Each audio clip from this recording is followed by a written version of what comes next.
Bonjour, ici Nadège Esteban, créatrice et organisatrice du sommet francophone des entrepreneurs de leur vie, une série de vidéoconférences gratuites pour vous aider à prendre votre vie en main et créer la vie que vous aimez. Osez exprimer qui vous êtes. C'est la thématique que nous allons couvrir aujourd'hui dans cette intervention et c'est Dorian Vallée qui va venir vous en parler. Alors, est-ce que vous avez justement des difficultés à oser exprimer qui vous êtes? Qu'est-ce qui vous empêche finalement d'oser exprimer qui vous êtes? Et surtout, qu'est-ce que vous risquez si finalement vous osez vous montrer tel que vous êtes au monde? Alors, aujourd'hui, Dorian Vallée va venir vous partager son point de vue sur la question. Dorian Vallée se voue entièrement à mettre ses talents naturels au service de la vie et des autres. Il vous accompagne sur le chemin de la libération et de la pleine expression de qui vous êtes vraiment dans votre essence. Il est à la fois blogueur, la plateforme bien-être qui a actuellement plus de 400 articles, YouTuber avec plus de 200 vidéos, créateur de formations en ligne qu'il offre généreusement et dont la valeur se porte à plus de 10 000 euros sur le cercle atayum.fr. Il est aussi l'auteur de 4 livres, dont le dernier qui lui tient particulièrement à cœur sur les lois universelles, où il met en lumière un chemin de libération et cette quête de vivre l'unité au sein de la dualité. Il tient régulièrement des stages de plusieurs jours en comité très restreint. Toute son activité est en participation libre et il a à cœur de jouer ce rôle de pionnier, traçant la voie et invitant toutes les personnes qui le souhaitent à le suivre dans la bienveillance. Bonjour Dorian, Bonjour Nadège. je suis très heureuse de t'avoir sur cette première édition du sommet virtuel des entrepreneurs de leur vie. Alors merci beaucoup de m'avoir accordé du temps pour cette interview. Merci à toi pour l'invitation. Alors Dorian, j'adore tes vidéos YouTube. Et d'ailleurs, il y en a certaines que j'ai regardées plusieurs fois. Et ce que j'aime particulièrement sur tes vidéos, c'est à la fois l'envie. On ressent vraiment ton envie d'aider les autres, hein. Ça paraît très clairement sur tes vidéos. Et en même temps, l'authenticité que tu y dégages. Hmm. Je trouve ça, enfin, c'est très flagrant. Et il y a Coco Chanel qui disait, la beauté apparaît lorsque vous décidez d'être vous-même. Et je trouve ça tellement beau Excellent. de voir des gens qui osent exprimer qui ils sont, qui osent se dévoiler, qui Hmm. osent dire et faire ce qu'ils ont envie de dire et faire sans se préoccuper du regard des autres. Et d'ailleurs, c'est la raison pour laquelle je t'ai proposé cette interview parce qu'à la fois, je sais que tu as des choses à partager avec les internautes qui nous regardent et en même temps, tu incarnes réellement la thématique. Hmm. Génial. Ça m'amène à ma première question pour toi. Hum, Qu'est-ce que oser exprimer qui nous sommes, donc pour toi, et pourquoi c'est important? Ok. Qu'est-ce que exprimer pleinement qui nous sommes? Pour moi, c'est clairement être en lien avec l'énergie de son âme Mhm. et d'arriver à se désidentifier du personnage que l'on a créé dans sa vie et qui est vraiment une illusion. Et donc, on s'attache à tout ce qu'on crée, à toutes nos relations, à toutes nos pensées, etc. Et c'est à mon sens quand on arrive à se détacher de tout ça, à prendre du recul et à se connecter à la partie la plus élevée de nous-mêmes, bah, que finalement il n'y a plus de peur, il y a plus de, on se sent libre de pouvoir s'exprimer pleinement Mhm. et que bah voilà, ça devient fluide. Et donc voilà, ça c'est la réponse à la première question. Et la seconde, tu me dis, c'était Pourquoi c'est important de hmm, d'exprimer qui nous sommes? parce qu'on vient là pour ça et que en fait, la plupart des gens essaient de se conformer à un modèle de société. Évidemment, notre modèle éducatif, il est basé là-dessus, et toute notre société. Mais c'est pleinement le jour où on ose être soi-même Mhm. que notre vie prend du sens. Avant, elle n'a pas de sens. Avant, on est en train de faire un pâle copier-coller d'un système, d'autres personnes, et ça n'a pas de sens. Et pour moi, la vraie vie, elle commence le jour où on ose pleinement incarner qui l'on est. D'accord. Et est-ce que c'est quelque chose que tu as vécu toi personnellement? Évidemment. Est-ce que tu peux nous en parler du coup? Oui, alors il y a vraiment différentes phases. Il y a une phase, on va dire, qui dure à peu près 24-25 ans dans ma vie où, bon, on va dire, enfin bref, où je reste dans le moule, où je continue à être vraiment dans le système, où voilà, j'ai fait un bac plus 5, je suis rentré dans un grand groupe. Et en parallèle de tout ça, j'avais commencé à faire des choses un peu différentes, donc à m'intéresser au développement personnel. J'ai fait des compétitions à haut niveau, voilà, qui m'ont ouvert l'esprit. Mhm. Et un jour, donc c'était après un séminaire en fait où j'ai pas appris grand-chose, mais ça m'a quand même été extrêmement utile parce que j'ai pris une décision qui a changé ma vie. Et cette décision, c'était voilà, de me lancer vraiment dans l'aventure de l'entrepreneuriat et de quitter voilà, ce que j'avais construit jusqu'à maintenant. Et donc en l'espace de 3 mois, je me retrouvais voilà, sans job, sans salaire et mon environnement social, on va dire, qui a beaucoup changé. Enfin, ma copine de l'époque, je me voyais déjà faire ma vie avec, mais en fait non, parce que cette décision a tout changé. Donc voilà, c'est plein de choses autour de moi qui ont explosé. Mhm. Et donc j'ai eu comme une phase de reconstruction par rapport à ça. C'était comme une nouvelle vie qui commençait, Mhm.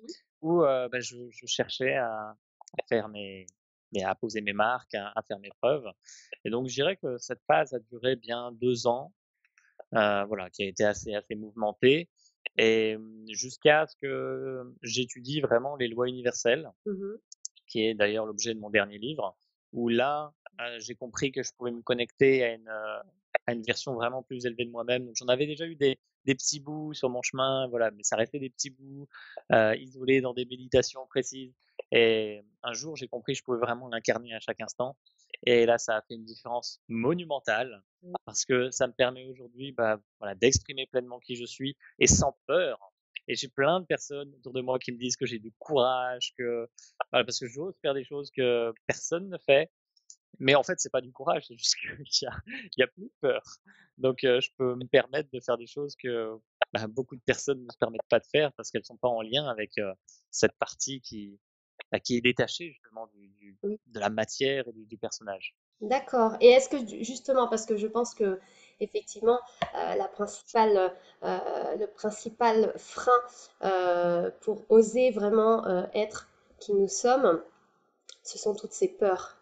Mmh. Et alors peut-être pour aider justement les internautes qui nous regardent, juste parler de ces peurs, quelles sont-elles? Peut-être que justement ça peut les aider à identifier quels sont leurs propres freins, leurs propres limites, pour justement oser exprimer qui ils sont. Et après, ce qui m'intéresserait vraiment de savoir, c'est que tu rentres plus dans le détail sur comment tu as su dépasser ces peurs, Mmh. sur quelle a été ta démarche, ton peut-être un changement de regard ou autre, vraiment plus rentrer dans le détail. Mmh. OK. Je pense qu'il y a qu'une peur, de façon ultime, c'est la peur de mourir. Mhm, Et quand je me détache de cette peur de mourir et que je peux même me créer cette croyance que, parce qu'il y a des personnes qui y croient pas du tout, mais essayer de me créer cette croyance qu'il y a quelque chose après la mort et que c'est juste une suite et que ça continue. mhm, Bon, pour moi, c'est une évidence, mais pour certaines personnes, ça l'est pas du tout. Ils ont d'autres croyances et il y a aucun problème là-dessus. Mais le fait de savoir qu'il y a une continuité permet de se dire, bah, ok, c'est pas grave, si je meurs demain, bon, tant pis, quoi, je reviendrai, ou voilà, quelque chose va continuer, ou d'autres personnes vont continuer ce que j'ai fait.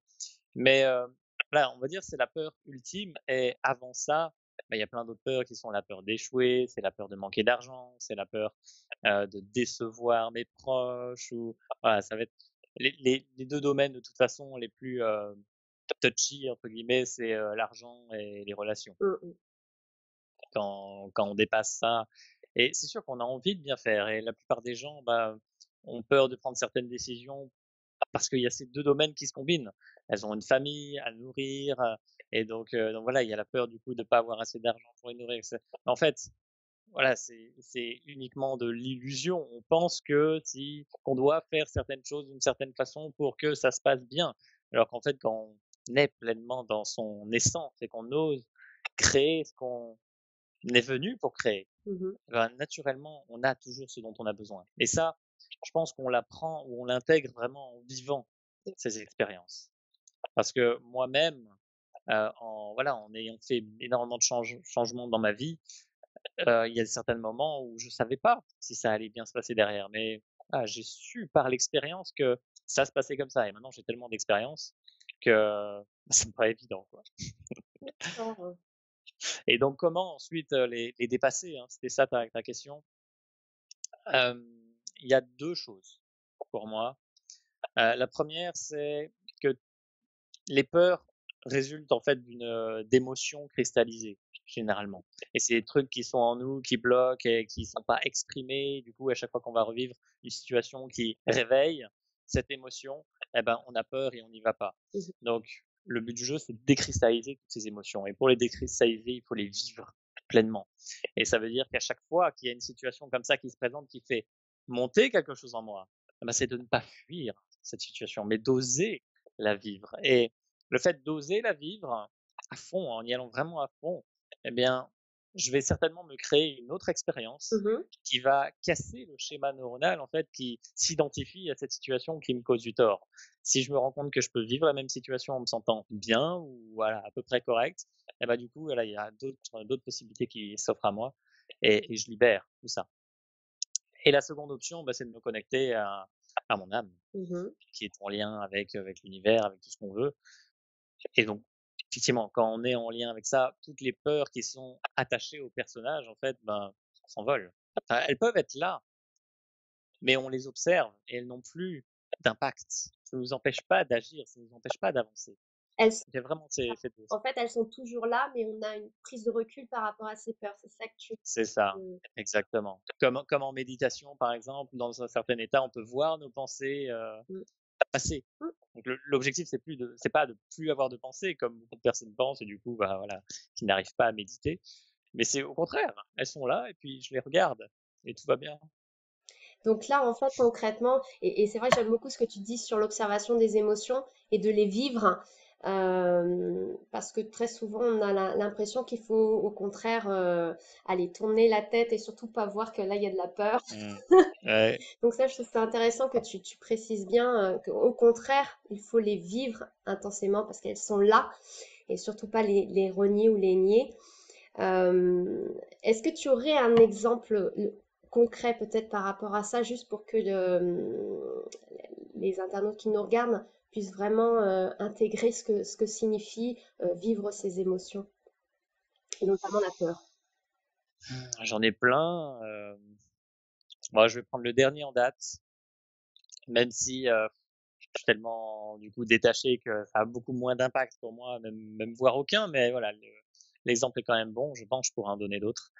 J'ai récemment pris la décision en fait, ce qui me permettait de vivre jusqu'à maintenant, c'était la vente de mes formations en ligne, Mhm. clairement. Et il y a quelques jours, j'ai pris la décision d'ouvrir au monde entier l'ensemble de mes formations. Donc des formations qui valent plusieurs centaines d'euros, toutes. Il y en a 7. Et j'ai décidé voilà, de les ouvrir comme ça. Elles sont accessibles gratuitement pour chacun. Et on met Et donc, bien. voilà, je peux mettre le lien, effectivement. Et donc, il y en a sur tous les domaines du développement personnel. Il y a la mission de vie, taux vibratoire, les lois universelles, voilà, il y en a comme ça. Et en fait, qu'est-ce qui se passe? D'un coup, moi, je me libère en fait d'une prison qui était, euh, j'ai vraiment envie de partager tout ce que j'ai envie de faire, sauf que j'ai la frustration d'avoir créé des super formations et que il y a seulement quelques dizaines de personnes qui vont les suivre parce qu'il y a que ces personnes-là qui ont les moyens, etc. Et là, en l'espace de 2 jours, enfin les 2 premiers jours où j'ai ouvert ça, j'avais 800 inscriptions. Et là, d'un coup, bah, waouh, je me sens d'un coup beaucoup plus libre. Je me sens libre de pouvoir partager ce que j'ai envie de partager. Et j'ai pas cette frustration de limiter le flux. Et derrière ça, il peut y avoir énormément de peur. C'est la peur, ouais, de manquer d'argent. C'est la peur bah, du regard enfin de mes amis, de mes proches, qui tout de suite, forcément, je passe toujours pour l'illuminer. Je prends une décision. Mais c'est OK. Et donc voilà, en fait, ça peut faire monter plein de choses. Mais je sais que ça va bien se passer. Je sais pas ce qui va se passer derrière. Peut-être ça va certainement doper la vente des livres, ça va ouvrir un espace pour les dons. Je sais pas, mais ça se passera bien. Il y a d'autres exemples plus différents qui vont toucher enfin des domaines, on va dire, un peu plus précis. Par exemple, j'avais souvent peur de faire mes vidéos en présence d'autres personnes. Mhm. Et donc si par exemple je suis dans mon jardin en train de me filmer et puis qu'il y a mon voisin qui ouvre la fenêtre, tout de suite voilà, j'avais le réflexe déjà de me sentir mal à l'aise, de baisser la voix, j'étais tout de suite dans une énergie plus basse.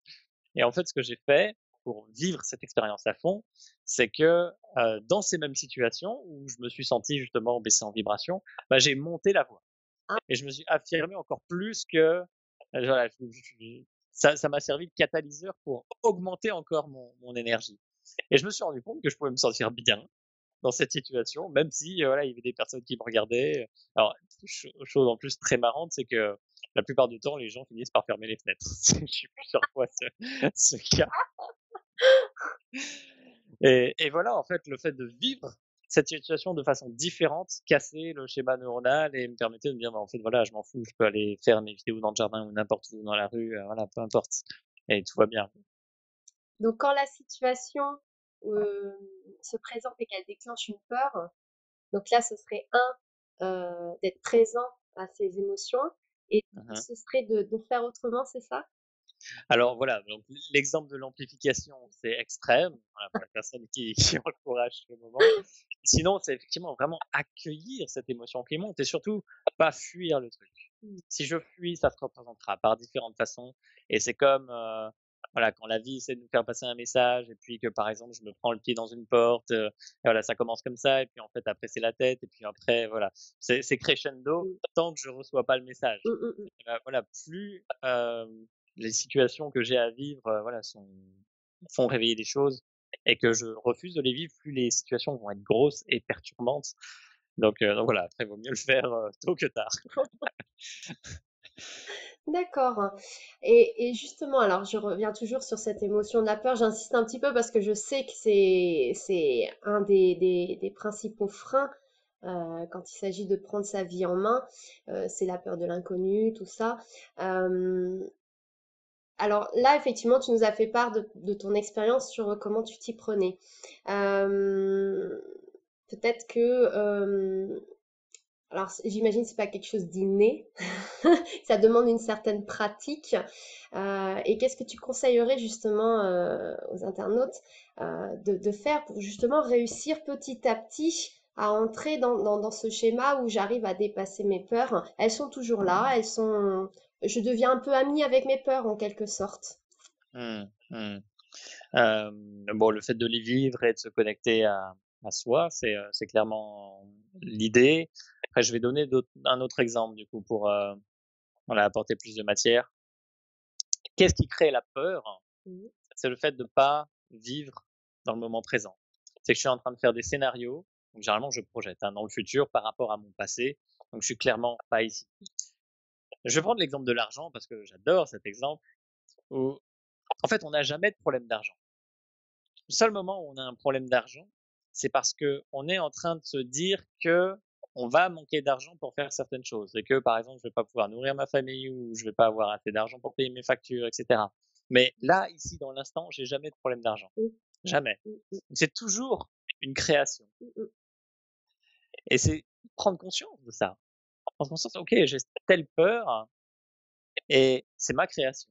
C'est pas un fait. C'est ma création uniquement. Mhm. On se- Donc à partir de là, voilà, on se projette et à partir de là, ça me permet de prendre du recul. Ok, je peux décider de créer autre chose aussi. Parce que qu'est-ce qui me dit que si par exemple je me lance dans ce projet qui est peut-être risqué, eh bien je risque de voilà de manquer d'argent ou quoi que ce soit derrière. C'est juste parce que je me projette dans un certain scénario. Mhm. Mais arrêtons de nourrir ce scénario. Mhm. Et bon, moi, je suis un grand défenseur de la loi d'attraction et je sais à quel point on est des êtres créateurs et voilà, très peu de personnes ont conscience de leur pouvoir créateur. Vraiment très, très peu. Même dans le domaine spirituel, Mhm. j'ai, je fais face à énormément de personnes faibles. Et c'est pas un jugement, hein, c'est un fait. C'est des personnes qui n'ont pas conscience de leur pouvoir créateur et que si elles ont un problème, elles peuvent juste créer autre chose si elles le souhaitent. Et c'est quelque chose qui est en nous, présent et qui est accessible. Que si j'ai peur de quelque chose, je peux créer autre chose. Donc, par exemple, Ah, par rapport à ce pouvoir créateur, c'est intéressant que tu abordes ça. Donc, quand tu dis j'ai le pouvoir de créer autre chose, qu'est-ce que tu entends par là exactement? admettons, je crée ma société. Mhm. J'ai fait mon business plan, machin truc, il y a tout qui est huilé, puis il y a différents scénarios. il y a un scénario plutôt favorable, il y a un scénario moyen et un scénario défavorable. Généralement, c'est comme ça qu'on se présente à la banque. Et est-ce que je vais décider de nourrir le scénario plutôt qui n'est pas à mon avantage, qui va me faire naître du coup plein d'émotions, plein de pensées négatives au quotidien, ou est-ce que je vais décider de nourrir les aspects vraiment positifs que je sens qui sont possibles. Et en fait, l'idée, c'est à chaque fois que je me surprends à avoir une pensée négative entre guillemets par rapport à ce que je suis en train de faire, mais pourquoi je pense ça? Mmh. Et est-ce que je peux pas penser autre chose? En fait, c'est comme un correcteur. Oui. Ma pensée est créatrice, bon, en lien bien sûr avec les émotions. Et si ma pensée est dirigée vers ce que je veux pas, ben, je vais créer ça naturellement. Mmh. Donc, après, il y a clairement une idée de respect de ce que je ressens Mmh. et de pouvoir l'exprimer. Parce que voilà, il y a vraiment l'idée, c'est pas d'occulter un pan du mur et puis de regarder que là où ça me va bien, alors que ça existe, Mmh quoi. mh, mmh. Mais voilà, il y a un équilibre à trouver, mais savoir que j'ai tout pouvoir entre guillemets, il y a des exceptions, mais voilà, sur la matière, en fait, on sait aujourd'hui, la physique quantique le montre, que l'univers, c'est que de l'énergie en mouvement permanent. La matière, c'est une illusion de par nos 5 sens qui nous voilà, permet de voir ça. Mais par exemple, je vais manger, je sais pas, un légume avec des pesticides dessus et je peux penser que je suis en train de m'empoisonner, ou je peux penser que mon corps va transmuter tout ça, naturellement, merveilleusement, et que je vais en tirer une énergie merveilleuse. Mmh. Quel scénario je crée? Ouais. Ça me Voilà. fait penser justement à ce TED Talk sur, par rapport à la perception du stress, qui est Mmh. vraiment montré via une étude scientifique que lorsque l'on percevait le stress comme quelque chose de négatif, on avait encore plus de risques d'en avoir les effets négatifs que si à la Mmh. base on percevait comme quelque chose qui n'était pas forcément négatif. Donc c'est effectivement la perception des choses, le regard que l'on porte sur les choses, sur les événements, qui va à un moment donné créer des conséquences qui seront différentes. Exactement, et c'est hyper important ce sujet du stress, parce que toute situation qui évolue se fait en période de stress, en fait. Et donc, ouais, comment je vais vivre avec ce stress-là? C'est avoir conscience que si je veux sortir de ma zone de confort, il y a une phase de stress. Qu'après, plus je suis connecté à ma partie la plus élevée, moins voilà, c'est perceptible. Mais voilà, comprendre que effectivement, si je veux élargir ma zone de confort et pouvoir impacter sur plus de domaines, être plus à l'aise dans tout ce que je fais, bah, ça se passe par cette phase d'inconfort aussi, naturellement. Mmh. J'aime bien le mot que tu as utilisé, justement, accepter qu'il y ait justement du stress qui soit créé, parce que c'est vrai que l'acceptation, que ce soit l'acceptation de nos imperfections, l'acceptation que effectivement le fait de changer va créer peut-être des turbulences, peut-être voilà, c'est à un moment donné être en position d'ouverture et d'accueil par rapport à tout ce qui peut se présenter. Et quand Mmh. on parle de oser exprimer qui nous sommes, ce qui est bizarre, hein, c'est qu'à la fois, on a l'impression que c'est sortir hors de notre zone de confort, et en même temps, c'est quand même terrible parce que finalement, c'est juste se connecter à soi-même. Donc, par rapport à cette acceptation, qu'est-ce que tu pourrais nous dire sur justement s'accepter tel qu'on est, inconditionnellement, accepter nos imperfections, parce que c'est ça en fait, oser exprimer qui nous sommes, c'est à un moment donné, bah, accepter de s'afficher au monde euh, tel que l'on est réellement. Mmh. Que tu as des éléments par rapport à ça. Mmh. Ouais, il y a 2 choses qui me viennent. Alors déjà, j'ai envie de distinguer les notions d'acceptation et d'accueil. Mhm. Pour moi, c'est assez différent. Heu, L'accueil inconditionnel, pour moi, c'est une clé essentielle pour se sentir bien et épanoui dans sa vie. Si j'accueille tout ce qui vient et que je suis pas en train de juger quoi que ce soit, voilà, il y a c'est des espaces d'ouverture qui se créent à chaque instant et qui me permettent en plus de vivre mes émotions, voilà, de libérer plein de choses. Voilà, c'est parfait. Après l'acceptation, je suis pas obligé de tout accepter. Mm. Par exemple, je peux accueillir qu'il y ait des attentats qui se passent et avoir beaucoup de compassion pour tout ça, et ne pas accepter et donc choisir de ne pas nourrir ce genre de choses. Mm. Il y a des exemples plus frappants. Par exemple, si je parle de la politique, c'est un sujet un peu fort aussi, mais la politique, est-ce que je peux ne pas accepter le modèle en place et comprendre qu'il est complètement perverti et donc choisir de ne plus le nourrir, choisir de ne plus voter.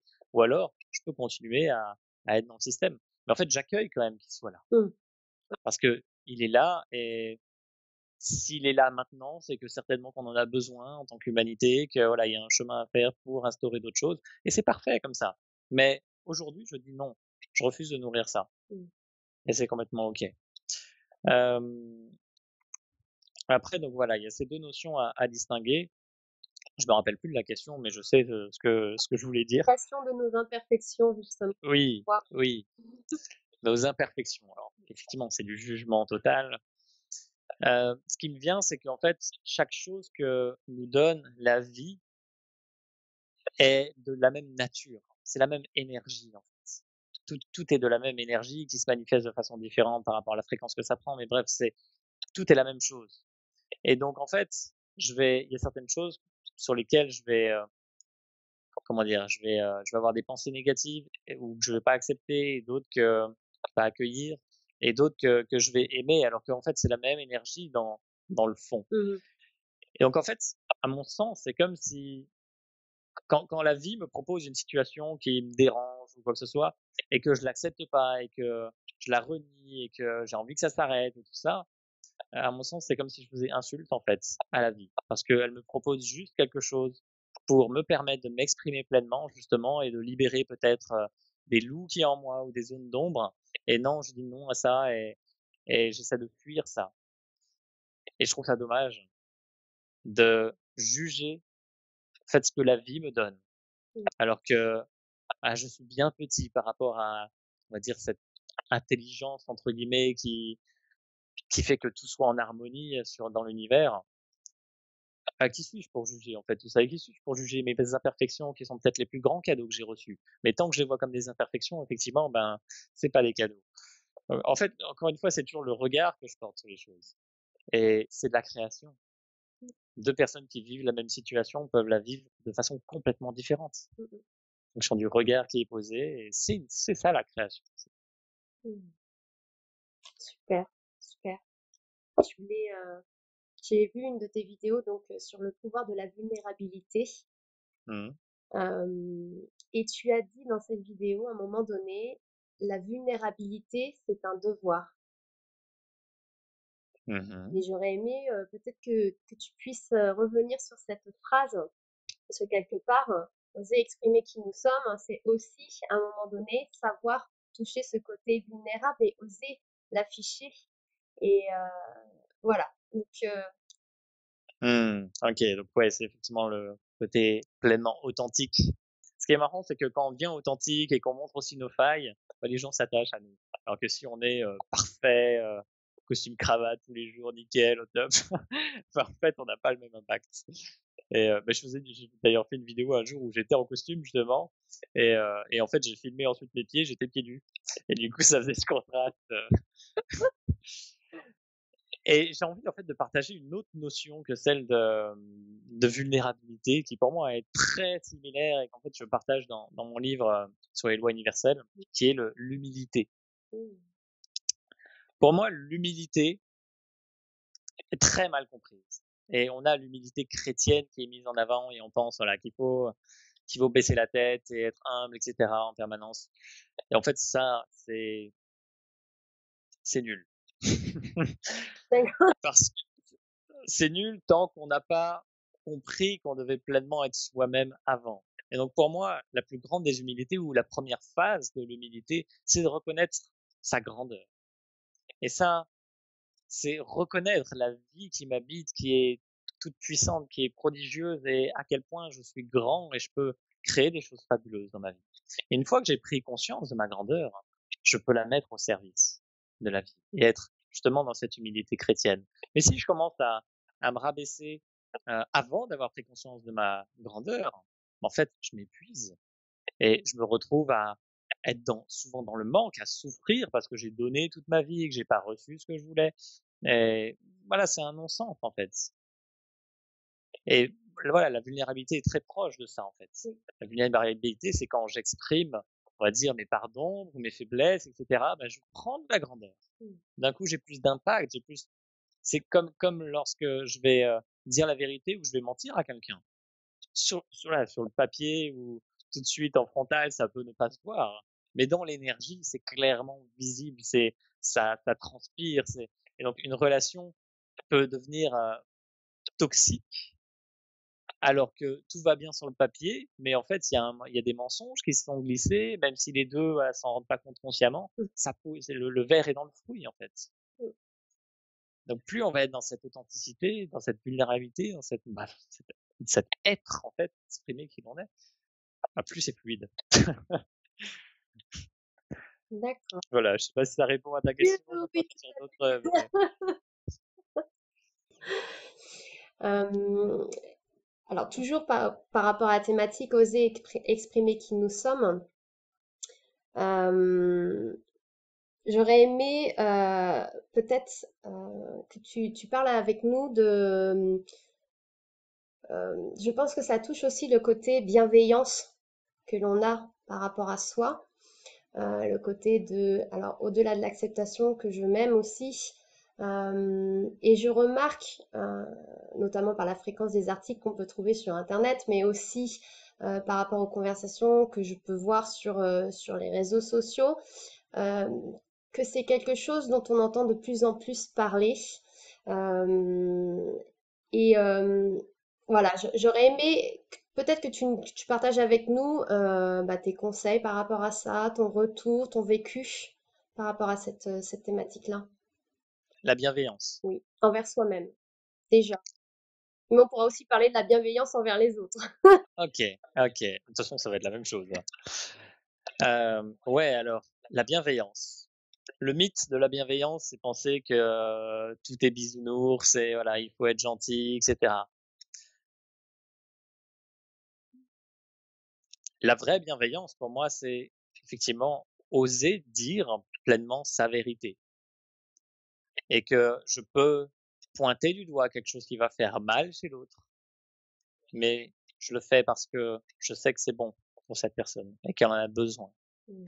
et que je vais pas faire les choses en fait pour être aimé ou pour avoir de la reconnaissance ou quoi que ce soit. Je vais faire les choses parce que je sais que je dois les faire et que c'est juste et que c'est pour ça que il y a des fois je suis extrêmement critiqué parce que je dis les choses et que ça fait mal, mais elles en ont besoin. Et généralement, elles reviennent derrière en me disant merci de m'avoir dit tout ça parce que personne n'avait osé me l'exprimer. Mm, mm, Et pour moi, c'est ça. Et vraiment, j'ai été inspiré sur ce sujet par un maître bouddhiste, mais j'ai plus son nom, mais voilà, qui était comment on appelle ça? Il était de l'ordre de considéré comme la foudre ou quelque chose comme ça. En fait, il incarnait tellement qui il était que il pouvait trancher comme ça très nettement et piquer à l'endroit où ça faisait très mal parce que il n'était pas là pour plaire. mm. Il était juste là pour faire avancer.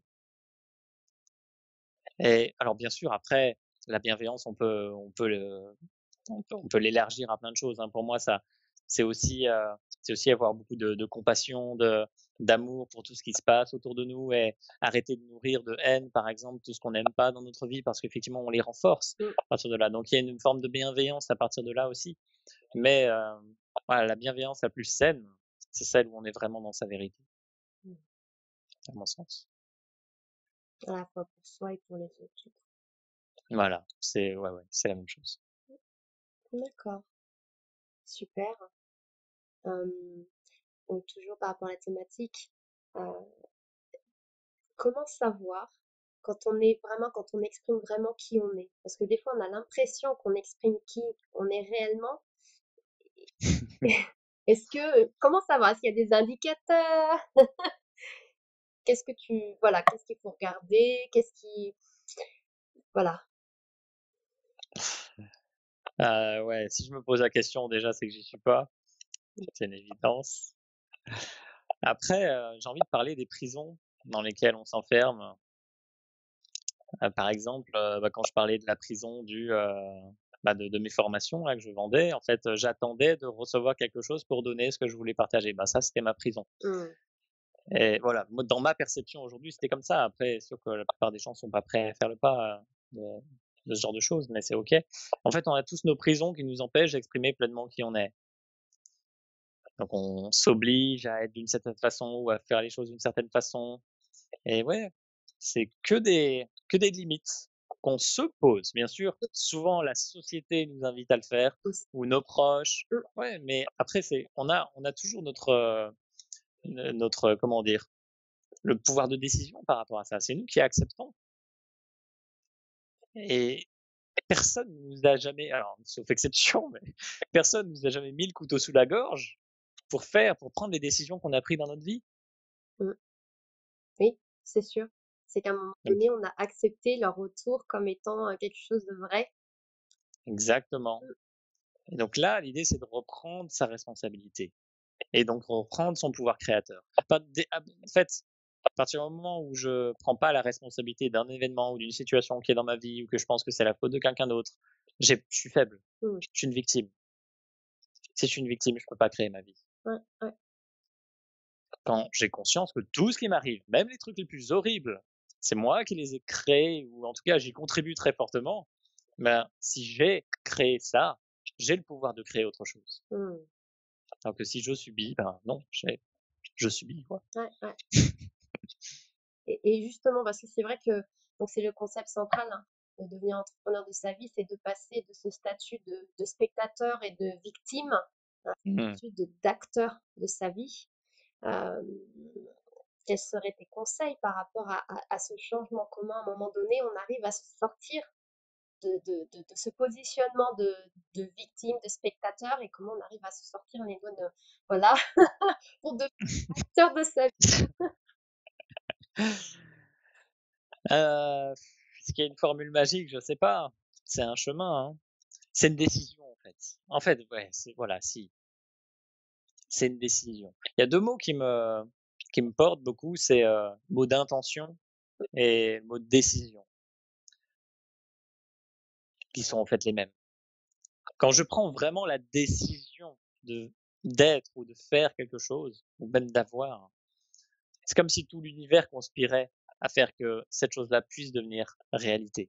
À partir du moment où je prends une décision, toute la chimie, toute la physique de mon corps s'aligne pour me faire tendre ou aller dans cette direction.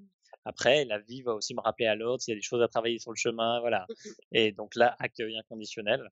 Mais c'est vraiment un chemin et quand je prends la décision d'aller quelque part, j'arriverai au bout. Je sais pas quand, ni comment, ni avec qui, ni quels sont les obstacles sur le chemin, mais j'arriverai au bout. Sauf si c'est vraiment un truc de l'ego, hein. Bon, après, mais là, on parle d'exprimer pleinement qui l'on est. On sent si vraiment notre cause est juste, si on tend vers quelque chose de bon pour soi. Donc ouais, voilà, je pense que en fait, ça tient qu'à une seule chose, c'est une décision.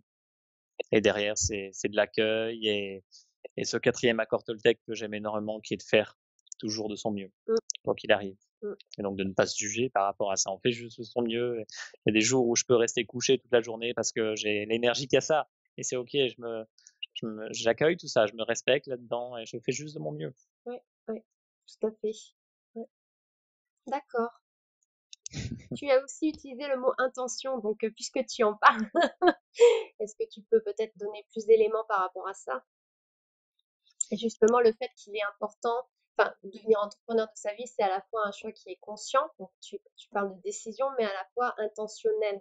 Donc, est-ce que tu peux nous parler plus d'intention? Mmh. Alors, bah, vous pouvez trouver d'ailleurs dans mes formations, il y a une formation sur l'intention vibrante Mhm. qui va donc l'idée en fait de l'intention, c'est de mettre toute son énergie sur un élément en particulier de façon à focaliser cette énergie dessus. C'est du domaine de la loi d'attraction aussi. Mais l'intention permet, c'est vraiment ah, comment dire, la symbiose entre mes pensées, mes émotions, mes sentiments, etc., qui vont bam, se fixer sur un élément particulier. Et si je sens que c'est fluide, voilà, l'énergie va abonder dessus. Et vu que l'univers est échange en permanence, si j'envoie une abondance d'énergie sur un domaine en particulier, eh bien la vie va m'envoyer dans ce même domaine ce que je demande. Et après, il y a plein de façons de magnifier cette intention ou de la renforcer par des outils spécifiques, voilà, et qui permettent bah, d'amplifier toujours plus l'énergie. Ouais, voilà, après, pour moi, tout est une question d'intention dans la vie. Et donc, je peux à la fois me laisser porter, être dans le moment présent, etc., et puis accueillir tout ce qui est, et c'est très très bien. Et je peux aussi choisir dans cette même attitude Mmh. d'utiliser l'intention pour focaliser mon énergie sur des domaines précis, et donc d'utiliser mon pouvoir créateur. Je pense qu'il y a vraiment ces 2 aspects. Il y a un aspect yin de d'accueil, de vivre sa vie, moment présent, et cetera, bisounours, c'est très bien. Et le côté yang, où je vais au charbon, je décide de créer ce que je veux et je sais que le chemin va pas forcément être facile, mais j'y vais, quoi. Mmh. Oui. Et ça, c'est l'intention. D'accord, très bien. Et justement par rapport aux intentions et concrètement, comment ça se passe au quotidien? C'est-à-dire, par rapport à justement l'intention de prendre sa vie en main, heu, que voilà, c'est juste pour qu'à un moment donné, les internautes qui nous regardent, là, à la suite de cette vidéo, qu'est-ce qu'ils peuvent mettre en place? Heu, Mmh. quelles sont les choses, quelles sont les actions qu'ils peuvent démarrer juste à la fin de cette vidéo, de manière à vraiment être dans cette dynamique de prise en main de leur vie et d'oser exprimer qui ils sont. Qu'est-ce qu'ils peuvent mettre, vraiment des choses pratiques Mmh, mmh. qu'ils peuvent mettre dès maintenant en route. OK. Alors, je vais parler d'intention et d'objectifs. 99% des objectifs que se posent les gens sont des objectifs nazes, pourris, qui les conduisent dans le mur. D'accord. Et pourquoi? Voilà, je vais expliquer parce que du coup, ça va dans la logique de l'intention. La vraie, en fait, l'objectif d'un objectif, c'est pas d'être réalisé, contrairement à ce qu'on croit. Mmh. L'objectif d'un objectif, c'est de se sentir bien ici et maintenant. Si, quand j'exprime mon objectif, il y a déjà la composante dans son germe du réussite ou échec, Mmh.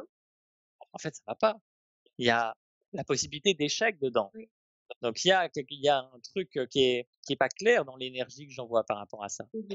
Donc l'idée de l'intention, que j'aime appeler vibrante parce que justement elle se cale sur notre énergie, et d'objectif du coup vibrant aussi, c'est que quand je le formule et qu'il est écrit sur papier, voire voilà, amplifié avec des outils, euh, je me sens bien maintenant et je sais que ça va se passer de cette façon-là parce qu'il n'y a aucun doute possible. Et il est formulé d'une façon à ce qu'il me permette juste d'incarner l'énergie de sa réalisation maintenant. Et je sais que ça va se passer. Il n'y a aucun doute possible. Je suis pas dans un choix binaire de réussite ou échec. Je suis vraiment dans cette ouverture de tout ce que l'univers peut m'offrir pour que ça se manifeste. Mais à partir du moment où je me sens bien ici et maintenant par rapport à cette formulation, je peux avancer. Enfin, je me sens à l'aise, je peux avancer. Je suis dans une bonne énergie. En fait, par exemple, si je prends 2 entrepreneurs qui vont lancer le même business, etc., qu'est-ce qui va faire la différence entre celui qui, au bout de 3 ans, est florissant et l'autre qui, au bout de 3 ans, dépose le bilan? Ils ont pu faire les mêmes choses, par exemple, ils viennent de la même formation, ils ont fait les mêmes choses, etc. Tout ce qui change, c'est l'énergie dont ils ont nourri chacune de leurs actions. Mmh. Et il y en a un qui peut se lever tous les matins avec, voilà, il a l'envie d'avancer, il sait que ça va bien se passer, il sait, voilà, il pose des actions justes, il se laisse guider par son intuition aussi. Et l'autre qui essaie de tout appliquer, qui a peur là, que ça foire, qu'il est toujours en train de regarder ses stats pour savoir s'il n'est pas dans le rouge. Voilà, c'est ça en fait qui fait la différence. Et c'est une très belle image justement pour faire le parallèle avec entreprendre sa vie. Comment effectivement chaque matin Mmh. on appréhende la vie, comment on se lève, comment on voit les choses dès le matin, mais à tout moment de la journée en fait. Exactement. Moi, je me lève tous les matins et je me dis, mais qu'est-ce qui aujourd'hui me procurerait vraiment de la joie de faire? Mm. Et donc, tous les matins, ça change. Et donc, j'ai plein de projets en même temps. Moi, je suis du genre à avoir voilà, 1000 projets en même temps. Et j'adore ça, parce que d'un jour sur l'autre, je vais pas faire les mêmes choses et je m'éclate.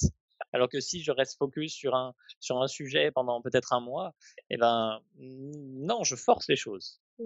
Là, je me laisse vraiment guider. Donc, ce matin, je me suis levé et puis en fait, j'ai pris mon vélo, j'ai mis des bouquins dans mon sac et je suis allé les distribuer dans des librairies. Et à un moment donné, j'étais sur mon vélo et je rigolais. Et je me disais, mais c'était complètement fou. En fait, je me lève comme ça un matin, je sais pas ce que je vais faire, je me retrouve sur mon vélo et puis je distribue mes bouquins. Et, puis et tout va bien, quoi. Et voilà, je me laisse guider vraiment aujourd'hui, qu'est-ce que j'ai envie de faire et quel est l'élan qui me pousse à faire telle ou telle chose. Donc un jour, je vais écrire un bouquin, d'autres jours, je vais aller faire des vidéos. Voilà, c'est ouvert en fait. Chaque jour, ça change. Mais ça demande quand même d'être en mesure de se connecter, de connaître ses propres envies, ses propres besoins, ce qui n'est pas toujours aisé à faire. Il faut commencer par ça, ouais, c'est vrai. Faut savoir un minimum ce qui nous procure de la joie dans la vie. Et, s'il y a une seule chose par quoi commencer, c'est ça. Et donc, comment vous en êtes, enfin, comment tu en es arrivé justement à, à réussir à déceler ces besoins, tes envies, parce que souvent il y a tellement de brouhaha à la fois externe mais aussi beaucoup interne au niveau de notre mental Hmm. que qu'est-ce que j'ai vraiment envie de faire, qu'est-ce que j'ai vraiment besoin aussi, de quoi ai-je besoin, euh, comment toi tu t'y prends quoi pour faire la part des choses entre les vrais besoins, les vrais désirs, les miens et pas ceux des autres, de la société ou de la culture ou autre. Voilà, comment toi tu t'y prends? Faut faire du vide. Mm. Si vous avez un agenda où il n'y a pas un seul moment de libre dedans, mettez-le à la poubelle et commencez par en recréer un nouveau avec les temps libres en premier dedans. Si vous regardez autour de vous dans votre lieu de vie et que c'est blindé, il y en a de partout, ça déborde, faites du rangement, donnez des trucs. Si vous avez des livres qui ont 50 ans, donnez ces livres, vous n'en avez plus besoin, vous remettrez jamais les yeux dedans. Dans vos pensées, c'est pareil, les pensées, voilà, on en a trop. Donc l'idée, c'est de s'arrêter, de prendre des moments chaque jour où on fait rien, où on se permet de rien faire et d'être simplement. On est dans cette frénésie d'action, de vouloir accomplir, de vouloir obtenir des choses, alors qu'en fait, ce qui compte par-dessus tout, c'est l'énergie dans laquelle on fait tout ça. Et que si je me permets de faire du vide et d'apaiser les choses, je me sens déjà beaucoup mieux dans ma vie. J'ai du temps pour moi et, et je me permets de réveiller ce que j'ai vraiment envie de faire en fait. Je peux avoir de l'inspiration comme ça. Mm. Si tout est blindé, tout est verrouillé, je peux pas avoir d'inspiration. Je peux pas savoir ce qui me plaît vraiment. Si je continue à passer 10 heures de temps pour faire un travail chaque jour qui me plaît pas et où je maudis la terre entière chaque matin en me levant parce que j'ai pas envie d'y aller, bah, non, c'est sûr que et que quand j'arrive chez moi, le premier truc que je vais faire, c'est m'avachir devant la télé parce que j'ai bien mérité quand même ça et que voilà, il y a aucun moment de libre en fait.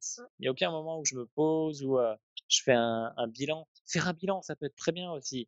Je me pose, par exemple, je prends 1 heure. Moi, j'aime bien toutes les semaines, je prends à peu près une demi-heure où je fais une sorte de mini bilan de ce que j'ai envie d'accomplir cette semaine ou de ce qui dans différents domaines, hein. Mhm. Pas que professionnel. Enfin, de toute façon, c'est complètement lié chez moi. Mais ouais, voilà, de façon à avoir cette clarté et de savoir si j'ai des petits trucs à ajuster ou pas. Voilà, mais vraiment faire du vide, créer cet espace, c'est essentiel, essentiel. Donc c'est vrai que ce que l'on peut observer, c'est qu'on a tendance à être toujours dans cette frénésie de faire et d'avoir des to-do list et d'avoir des calendriers surchargés et de continuellement se charger d'autres, soit d'activités en plus et de vouloir remplir, remplir, remplir et de ne pas être capable finalement de rester seul avec soi-même à ne rien faire. Mm. Mmh. Ouais, exactement. Tu parles des to-do list, moi j'ai une to-do list éternelle en fait. Elle est jamais j'accomplis jamais l'entièreté de ma to-do list. Il y a toujours des idées dedans et donc en fait d'un jour sur l'autre, ça passe une page à la page d'après et c'est complètement OK. Juste OK, chaque jour du coup, je sais potentiellement tout ce que j'ai à faire et qu'est-ce qui va me procurer le plus de joie aujourd'hui? Ah voilà, c'est ça, c'est l'écriture de mon nouveau livre et ben voilà. Ou à des moments, je suis sur un projet, puis d'un coup, j'ai d'autres idées sur d'autres trucs. Alors je ferme tout et puis je me mets sur le nouveau projet parce que c'est l'énergie du moment qui veut que j'aille là-dessus. Non, c'est intéressant cette manière de faire parce qu'effectivement, les to-do list, la tendance est plutôt d'être un peu frustré, de ressentir de la frustration quand on n'arrive pas à la finir et on n'arrive jamais vraiment à la terminer. Donc là, c'est intéressant de voir que tu as, dans ta manière de faire, déjà, tu as un regard différent sur la to-do list. Donc c'est effectivement Mmh. quelque chose qui est éternel, comme tu le dis. Donc c'est quelque chose que, voilà, ce sont des potentialités, des choses que tu tu aimerais faire, mais qu'après, en fonction de ton ressenti au quotidien, eh ben, ça va te permettre de choisir ce par quoi tu vas commencer. Exactement. Et par exemple, si j'ai un truc, des fois j'ai des trucs sur ma to-do list qui restent là pendant 3 semaines. Et en fait, j'ai une forme de frustration qui se crée. Parce qu'en fait, je l'accomplis pas et c'est toujours là sous mes yeux et ça me pompe de l'énergie, en fait, mine de rien. Et en fait, ce que je fais, généralement, c'est que je finis par le barrer. Et en fait, non, j'ai pas envie de le faire, ce truc-là. Oui, Donc, tant pis. Ou alors, je trouve quelqu'un qui peut le faire à ma place. Ouais. pas mal aussi. Alors, dernière question pour terminer. Mhm. Sur toujours comment oser exprimer qui nous sommes. On a un petit peu dévié, mais les sujets abordés étaient aussi très intéressants. Euh, je pense que si ça demande à chacun de savoir poser ses propres limites et savoir dire non. Et je crois que c'est quelque chose qui n'est pas si facile à faire parce qu'effectivement, en disant non, on a l'impression de ne pas être sympa, surtout s'il s'agit d'un proche. Donc comment justement savoir poser des limites, savoir dire non parce que ça ne correspond pas effectivement à mes besoins, à mes désirs ou à mes aspirations. Comment faire? C'est tout un chemin. À mon sens, c'est quand on incarne pleinement qui l'on est et qu'on est dans sa grandeur, dans sa puissance, on n'a plus peur de dire les choses. Et en fait, quand on dit quelque chose en étant dans cette énergie-là, les autres acquiescent, en fait, acceptent. Quand je me suis lancé au début dans mon activité, j'étais pas à l'aise. Il y avait beaucoup de peurs qui remontaient, je me sentais pas légitime à 100% sur tous les domaines. Et tout mon environnement me reflétait ça. Et donc, quand je disais quelque chose, ben, j'avais toujours plein de choses qui venaient contre ça, des paroles ou des faits, etc. Aujourd'hui, ça a rien à voir. Aujourd'hui, quand je dis quelque chose, c'est comme ça et personne n'a son mot à dire, en fait. Donc après, je suis toujours preneur de retours, etc. Mais personne va venir critiquer. Alors qu'avant, ça pouvait critiquer. Mais parce que j'avais besoin de ces critiques, parce que moi-même, j'étais pas au clair avec ça. Mais par contre, je suis vraiment ouvert à l'échange, au contraire, même s'il y a des questions, je suis très content d'y répondre. Mais ce que je dis, c'est affirmer. Donc, j'ai pas peur de dire ce que j'ai envie de dire. Et si je sens aussi qu'il y a certaines choses que je dois pas dire parce que ça va trop déranger, parce que c'est pas le moment, parce que voilà, ça va créer trop de vagues ou quoi que ce soit, dans ce cas-là, je reste silencieux. Et ma technique dans ce cas-là, c'est que je reste centré sur le cœur et je me permets juste d'être et non pas de faire. Ça peut être aussi des solutions. Mais ouais, oser dire non, oser mettre des limites, c'est tout un chemin en fait. Et il faut se respecter il y a des personnes qui sont pas prêtes à quitter leur travail salarié alors qu'elles en meurent d'envie parce que il y a d'autres choses autour qui gravitent, il y a leur famille, voilà, il y a le regard des autres, elles sont pas prêtes à faire le pas. Et c'est OK. Juste, c'est un processus, voilà, c'est des étapes à franchir et puis quand ça sera bon, quand ce sera le bon moment, ça sera le bon moment. Super, super. C'est apporter un peu de douceur en fait. Beaucoup de personnes qui se mettent la pression. On n'a rien de spécifique à atteindre. Vivons le moment et faisons de notre mieux en fait. Voilà. Très bien, très bien. Alors, c'était pas ma dernière question, j'en ai encore une autre. Ok.